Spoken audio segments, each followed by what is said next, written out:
बिस्मिल्लाहिर्रहमानिर्रहीम। अस्सलाम वालेकुम एवरीवन। क्या हाल है जी? कैसे हैं आप सब लोग? होपफुली आप सारी ठीक ठाक होंगे। मैं भी ठीक हूँ अल्हम्दुलिल्लाह। आज आपके साथ बहुत ही कमाल की रेसिपी शेयर कर रही हूँ। बना तो मैं खुशबूदार मज़ेदार दाल रही हूँ, लेकिन एक ख़ास ट्विस्ट के साथ इस दाल को बनाएंगे जिससे दाल के जायके को चार चांद लग जाएंगे। हमेशा दाल बनाने का वही पुराना तरीका। अगर आप भी दाल के इस पुराने तरीके से तंग आ चुके हैं तो ये मेरी आज की रेसिपी आप लोगों को बहुत ही पसंद आने वाली है। अब आपने करना क्या है कि रेसिपी को एंड तक देखना है, लाइक करना है, क्योंकि लाइक ज़रूर किया करें क्योंकि आप लाइक करने में कंजूसी कर जाते हैं। और अगर चैनल पर नए हैं तो चैनल को सब्सक्राइब करना आपने बिल्कुल नहीं भूलना। तो चलिए चलकर ये मज़ेदार सी दाल की रेसिपी बनाना स्टार्ट करते हैं। तो इसके लिए हमने एक बाउल ले लिया है। इसमें हमने एक बड़ा चम्मच पीली दाल ले ली है, एक बड़ा चम्मच हमने लाल दाल ले। तो इन दोनों को मिक्स कर लेंगे। मिक्स करने इसमें से कंकर वगैरह जो है वो भी चुन लेंगे। चुनने के बाद ये हमने 2 गिलास इसमें पानी डाल दिया और इसको भिगो के कम से कम मैंने 3 घंटे के लिए रख दिया था ताकि अच्छी तरह से सोख हो जाए।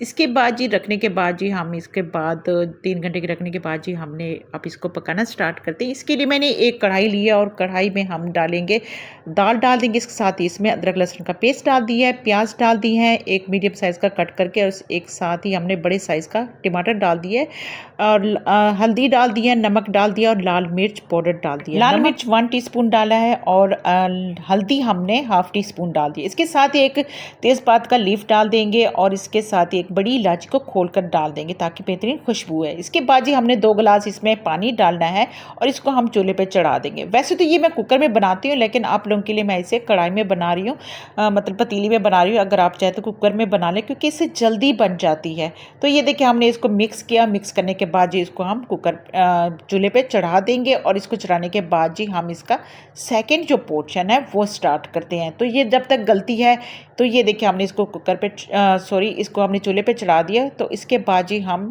क्या करेंगे, हमने ले लिया है चिकन का मैंने कीमा ले लिया है। इसमें हमने डाल दिया अदरक लहसुन का पेस्ट। इसके साथ इसमें लाल मिर्च पाउडर डाल देंगे ½ टीस्पून, नमक आप अपने टेस्ट के मुताबिक डालें और इसके साथ ही हल्दी डाल देंगे 1/4 टीस्पून और इसके साथ ही हमने ½ टीस्पून इसमें ज़ीरा डालना है, कुटा ज़ीरा डालना है और इसके साथ ही ½ टीस्पून इसमें हमने गरम मसाला डाला है और ½ टीस्पून ही इसमें हम डाल देंगे खुश्क धनिया पाउडर। इसके बाद जी हमने इसमें एक छोटे साइज़ का प्याज लिया था, उसको मैंने क्रश किया और इसका पानी खुश्क कर लिया तो वो डाल दिया। इसके बाद जी सब्ज़ी मिर्च हमने कट करके 2 मैंने ली थी, वो कट करके डाल दी हैं और इसके बाद जी हमने इसमें डालना है एक मैंने 3 चम्मच मैंने ले लिया बेसन के। इसको हमने रोस्ट कर लिया था और रोस्ट करने के बाद ताकि इसका कच्चापन ख़त्म हो जाए तो वो रोस्ट करके मैंने इसमें डाल दिया और इसको अच्छी तरह से हमने मिक्स करना है।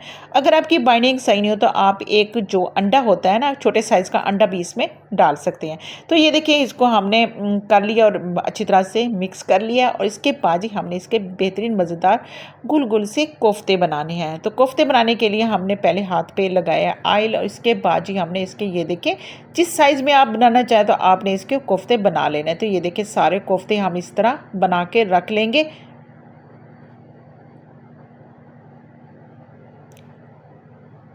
तो ये देखिए हमने चिकन के सारे कोफ्ते भी बना लिए और इसके बाद जी इसको हमने क्या करना है, इसको हमने फ्राई करना है। तो इसके लिए हमने एक पैन लिया है और पैन में हम डालेंगे ऑयल। तो ऑयल डालने के बाद जी इसको जैसे गर्म हो जाएगा तो आपने पहले इसको अच्छी तरह से गर्म कर लेना है। इसके बाद आपने इसकी फ्लेम लो कर लेनी है। इसके बाद जो सारे कोफ्ते हैं आपने इसमें डाल देने हैं और इनको फ्राई कर लेना है। तो तब आपने इसकी जो फ्लेम है ना लो कर देनी है, क्योंकि कोफ्ते अगर ऊपर से मतलब जल्दी हो जाए तो अंदर से कच्चे रह जाएंगे। तो ये देखिए सारे कोफ्ते हमने डाल दिए और इसको अच्छी तरह से फ्राई कर लेंगे।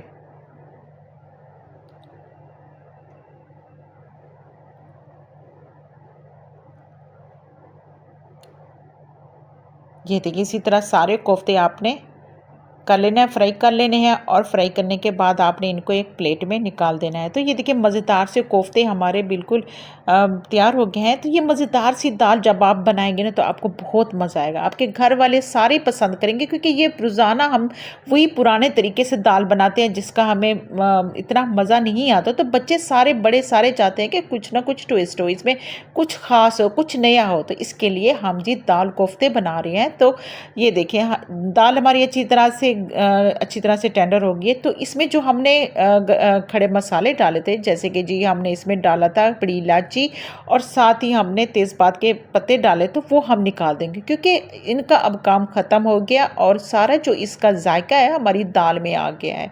तो ये देखिए हमने ये निकाल दिए। इसके बाद जी इनसे हम बाकी मसाले डालेंगे। जैसे 1 टेबलस्पून हमने इसमें खुश्क धनिया पाउडर डाल दिया है, हाफ़ टी स्पून इसमें गरम मसाला, हाफ़ टी स्पून इसमें black pepper, half tea spoon इसमें हमने ज़ीरा डाल दिया। और इसके साथ ही अगर आप चाहें तो इसमें आप जो चाइनीज़ साल्ट है वो भी डाल सकते हैं। अगर वो नहीं है तो आप इसमें चिकन पाउडर या फिर आप इसमें क्यूब्स डाल सकते हैं। मैंने क्यूब्स डाला है तो आपने इसको ये देखिए माशाल्लाह हमारी अच्छी तरह से दाल जो तैयार होगी। इसके बाद जो कोफ्ते आपने फ्राई करके रखे थे वो कोफ्ते आप इसमें डाल दें। तो थोड़े से कोफ्ते मैंने बचा के रख दिए, तो ये क्यों बचा के रख दिए तो मैं आपको बाद में बताऊंगी।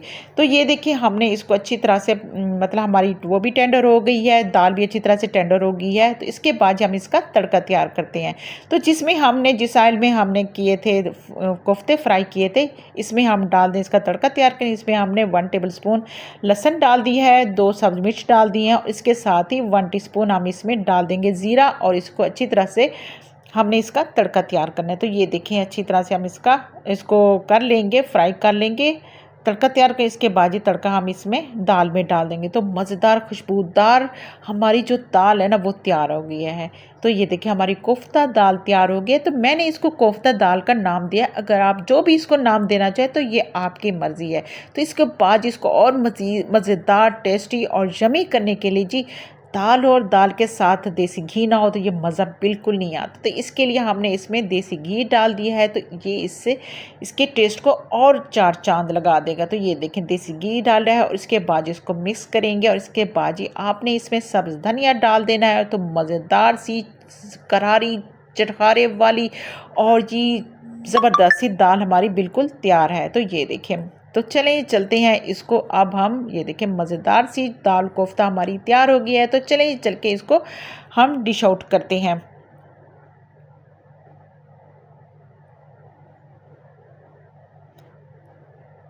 तो ये देखें इसको हम डिश आउट करते हैं और जी आप इस दाल को रोटी के साथ, नान के साथ, चावलों के साथ, तंदूरी रोटी के साथ, जैसे भी आप इसको खाना चाहें। तो ये मज़ेदार सी दाल हमारी ज़बरदस्त सी तैयार हो गई है। तो इसके साथ ही सब मिर्च डालें और कुछ जो कोफ्ते मैंने बचा के रखे थे ऊपर मैंने इसके ऊपर डाल दिए, तो बहुत ही बेहतरीन खूबसूरत लगते हैं और मज़ेदार सी हमारी यमी सी दाल बन के तैयार हो गई। वीडियो पसंद आए तो आपने लाइक ज़रूर कर देना और इसके साथ जो बेल आइकन उसको आपने ज़रूर प्रेस करें। चलें जी मिलते हैं।